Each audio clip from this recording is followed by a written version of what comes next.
Di tengah isu usulan penggunaan hak angket untuk penyelidikan dugaan kecurangan pemilihan umum 2024, Ketua Bawaslu RI Rahmat Bagja justru mengeluarkan statement yang menuai pro dan kontra. Rahmat Bagja menyatakan tidak ada yang namanya kecurangan pada pemilu, yang ada hanyalah pelanggaran. Saat ini telah bergabung bersama kami Ketua Bawaslu RI Rahmat Bagja dan Ketua Tim Hukum Nasional Amin Ari Yusuf Amir. Selamat sore Bapak-bapak semua.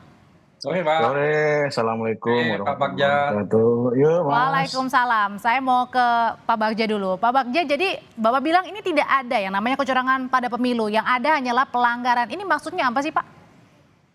Pertama, nomenklatur undang-undang adalah pelanggaran. Coba dicari apakah ada kecurangan apa tidak di undang-undang. Jadi Badan Pengawas Pemilu pasti berdasarkan peraturan perundang-undangan ketika kita menguapkan hal apapun yang terkait dengan permasalahan pemilu, misalnya pelanggaran terbagi atas berapa, ada 4 kategori misalnya.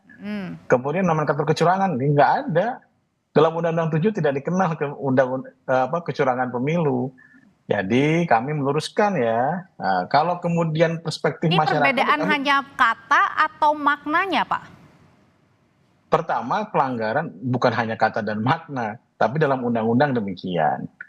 Jadi buktikan saja nanti pelanggaran yang masuk, kemudian kita akan lihat setelah kita lanjuti, kita kaji, dan pasti ya kami menurut undang-undang itu wajib menindaklanjuti tiap laporan atau pertemuan yang didapatkan. Begitu Mbak, jadi nggak kita berdebat masalah curang. Kalau masyarakat kemudian kami tidak bisa mengontrol juga masyarakat bahwa bagaimana hal kecurangan enggak, tapi ketika Bawaslu ada curang apa tidak, pertanyaannya ada pelanggaran apa tidak.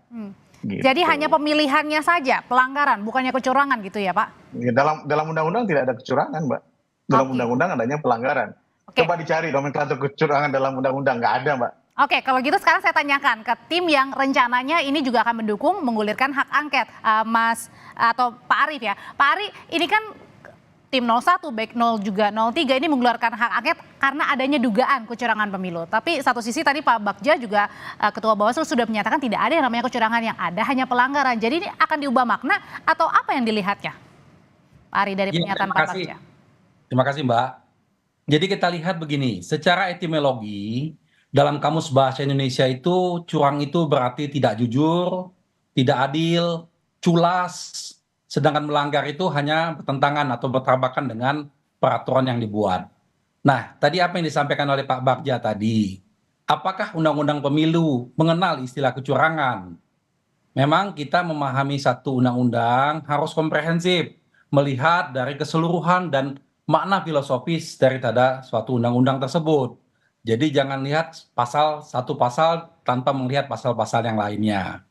Mungkin Pak Bagja belum sempat buka penjelasan pasal 286 ayat 3. Ada pelanggaran terstruktur, sistematis dan masif, dan sudah terstruktur. Ya, pelanggaran terstruktur adalah kecurangan yang dilakukan oleh aparat struktural, baik itu aparat pemerintah maupun aparat penyelenggara. Nah, seperti Pak Bagja ini kan aparat penyelenggara. Jadi kalau misalnya ini Pak Bagja nih nggak berlaku adil, nggak berlaku melanggar wewenang dan tugasnya. Nah, itu bisa kita sebut sebagai kecurangan gitu. Pelanggaran, Mas, tetap dalam pelanggaran itu nanti hasil dari penjelasannya. Kecurangan itu apa? Nah, itu enggak. Misalnya kita dalam undang-undang dalam batang tubuh tidak ada namanya kecurangan. Tapi kalau kemudian ya masyarakat, teman-teman itu tidak ada masalah dengan itu. Iya. Tapi kami kemudian apa yang disampaikan Pak Bagja ini kan mendapat tanggapan yang positif sekali dari paslon tertentu. Ya, kan belum pagi-pagi sudah ada paslon 02 dengan setuju mengatakan bahwa itu tidak ada kecurangan. Tidak ada kecurangan. Jadi mereka mengartikan bahwa pemilu 2024 ini tidak ada kecurangan jadinya.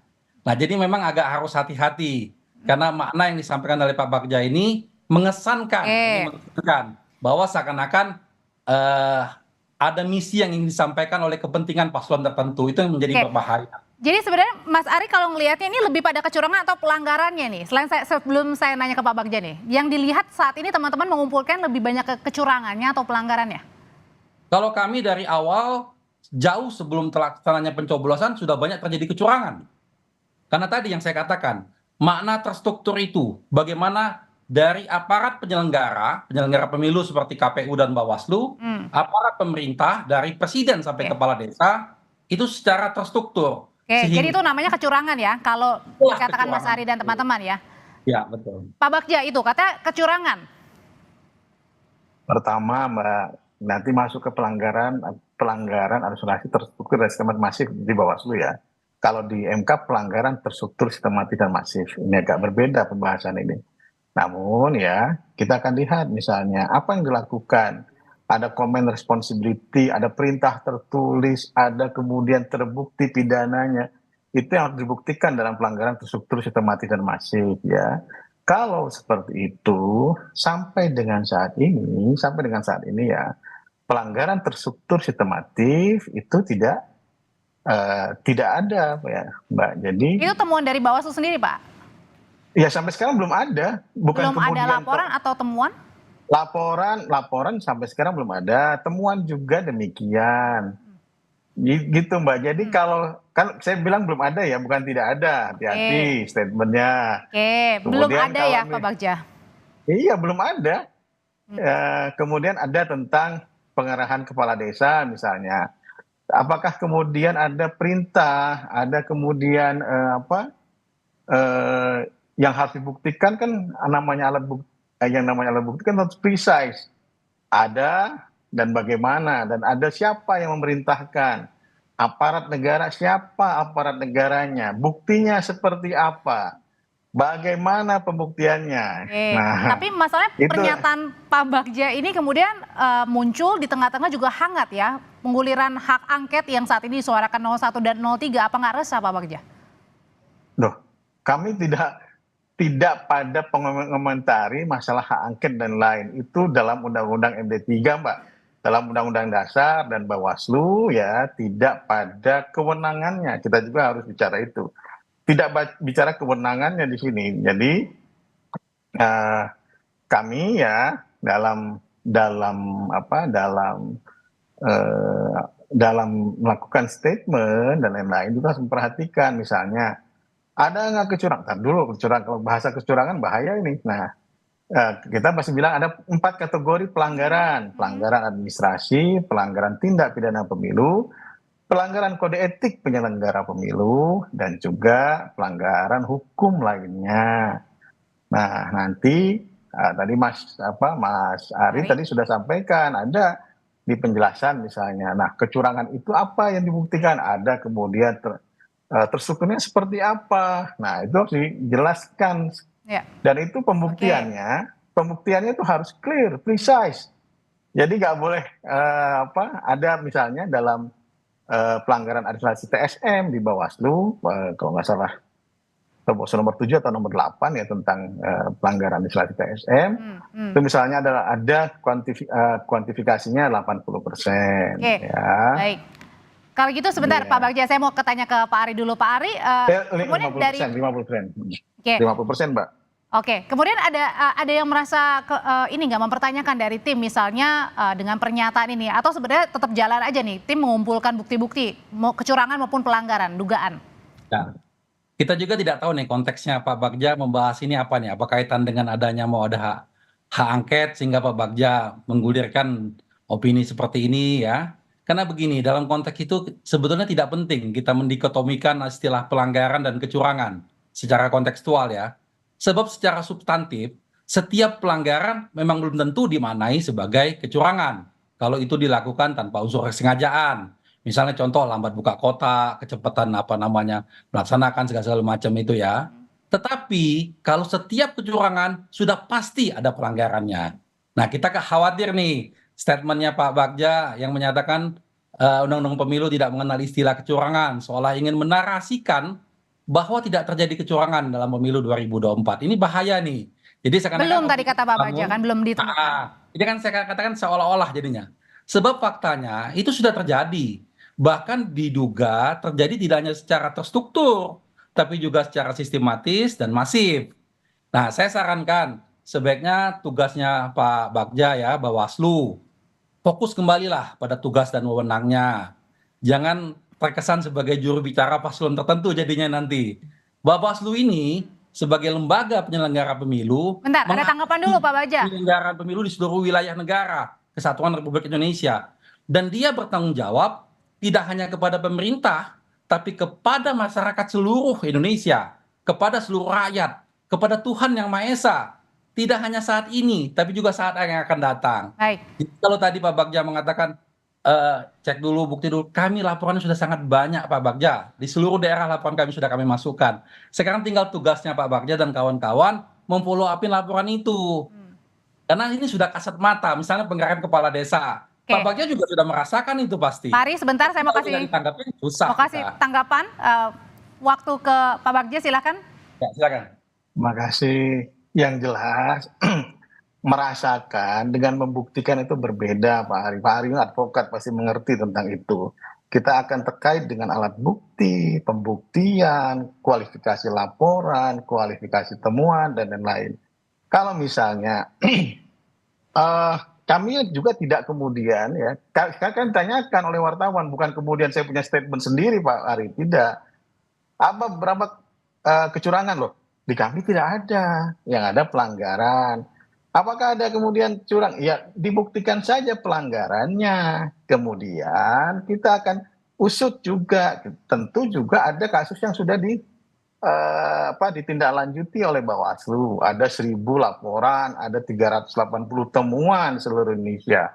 Ada kemudian pada saat pengundian hitung ditangkap politik uang dan lain-lain. Bukan kemudian Tapi laporannya udah diterima belum sih Pak Bagja? Itu tadi katanya tim Amin ini sudah ada masuk laporan. Tim Amin ada laporan sebelum pemungutan suara juga sudah ada, pemungutan dan sebelum penghitung juga sudah ada. Dan juga sudah tindak lanjut, ada yang tidak memenuhi syarat formil material, ada yang tidak memenuhi syarat formil material, saya harus cek lagi ya.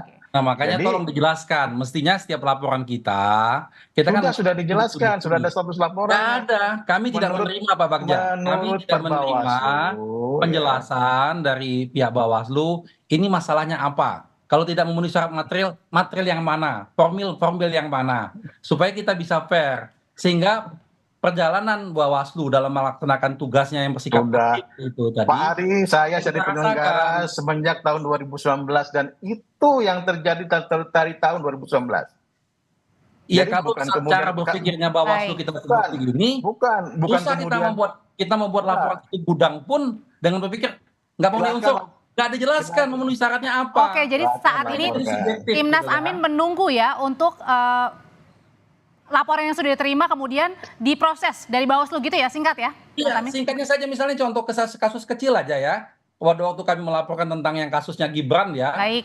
Itu di Bawaslu kan tidak diterima, tidak diproses, kan tidak memenuhi syarat. Yang lucunya di DKI malah memutuskan sebaliknya. Baik. Jadi kan artinya nggak diperiksa itu perkara. Nggak dilihat. Salah. Anda salah ini. Ini Bagja, bahaya sudah keterangan Anda ini. Enggak, keterangan Anda ini yang bahaya. Advokat yang seperti itu lihat keterangannya. Jelaskan yang salahnya yang mana Pak Bagja. Pertama, tidak memenuhi syarat material formil dalam pidana. Kemudian ditindaklanjuti surat Bawaslu RI kepada teman-teman DKI untuk melakukan penelusuran. Bukan kemudian berhenti kasusnya. Jangan kemudian digoreng seperti itu, sudah dijelaskan kok dalam Dewan Kehormatan Penyelenggara Pemilu juga. Mohon maaf Bapak-bapak, kami harus potong karena waktunya sudah habis. Ya, untuk diskusi kali ini. Kan sudah disebutkan di situ. Makanya kalau Bawaslu sudah menjadi juru bicara seperti ini paslon tertentu, ini yang lebih bahaya. Oke, mohon maaf. Hati-hati. Anda yang harus hati-hati. Enggak, hati-hati. Anda bilang saya harus hati-hati kalau paslon siapa? Anda mengatakan tentang. Pak Bagja, Pak Ari, kami harus sudahi perbincangan sore hari ini. Masalah belum selesai. Kita masih bisa ke MK, masih bisa ke masalah bukan gitu. pelanggaran. Laksanakan aja tugas Anda sebagai Bawaslu, betul-betul melaksanakan. Gitu loh. Pelanggaran sudah lakukan dengan ditindaklanjuti ya dengan jujur. Baik, diharapkan laporan diterima kemudian ditindaklanjuti oleh Bawaslu ya, oleh Pak Ari dan kawan-kawan, oleh Pak Bagja juga kemudian bisa menindaklanjuti. Terima kasih Ketua Bawaslu Pak Rahmat Bagja dan Pak Ari Yusuf Amir, Ketua Tim Hukum Nasional Amin sudah berbagi pandangan di Kompas Petang. Sehat selalu semuanya Bapak-bapak.